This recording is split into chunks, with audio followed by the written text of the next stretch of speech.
Welcome to Burlap Teachers. Enjoy the video. You will set up the minimal prerequisites and take the first actionable steps now. Install Docker Desktop and make sure virtualization is enabled.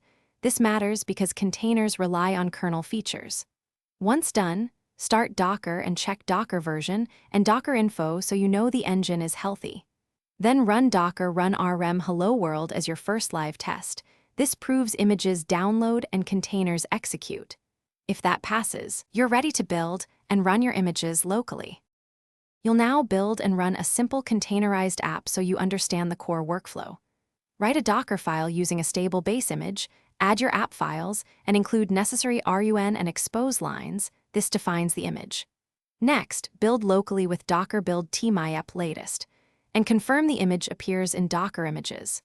Once built, run it with Docker run p8080, 80 name myapp latest. Then use Docker logs and Docker ps to verify it serves traffic. You're completing the workflow and learning how to recover from problems. Stop and remove containers when done and prune unused images to save space. This keeps your environment tidy.